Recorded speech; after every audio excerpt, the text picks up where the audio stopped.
ఆరోగ్యం అంతా బానే ఉందా? గురువులు చెప్పే పాటలు అర్థమవుతున్నాయా? నేను నీకు నవోదయ సీట్ రావడం కోసం 70,000 ఖర్చు పెట్టాను. దానికి తగినట్టు నువ్వు తింటున్నావా అక్కడ? చెప్పు. నీకు అర్థమైంది అన్నావు కదా ఇప్పుడు. అక్కడ నీకేం అర్థమైందో చెప్పు.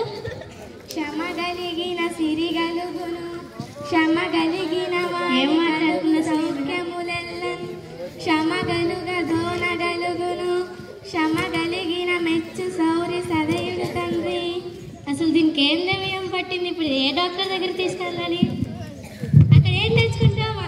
ఏంటి మంత్రాలని అక్కడ చేతవాళ్ళు నేర్చుకుంటున్నావు? మీ గురువులేని నా చేతవాళ్ళు నేర్పిస్తున్నారా?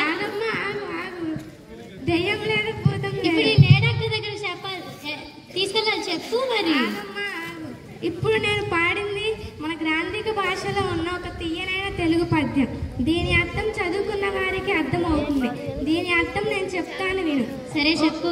ఓర్పు కలిగి ఉంటే సిరి కలుగుతుంది, సంపదలు కలుగుతాయి, సుఖములు కలుగుతాయి. అలానే ఓర్పు కలిగి ఉంటే చదువు అబ్బుతుంది. ఓర్పు కలిగి ఉంటే దయామహుడైన శ్రీ మహావిష్ణువు కూడా మెచ్చుకుంటాడు. అవునా? దీని అర్థం ఇది. అనవసరంగా కంగారు పడ్డాను. నవోదయ విద్యాలయాన్ని తప్పు పెట్టాను. ఇవి నేర్పిన నవోదయ విద్యాలయం చాలా గొప్పది. మీలాంటి వాళ్ళ కోసం, చదువురాని వాళ్ళ కోసం మన గిడుగు వెంకట రామమూర్తి గారు మన వ్యవహారిక భాషను అందుబాటులోకి తీసుకువచ్చారు. అవునా?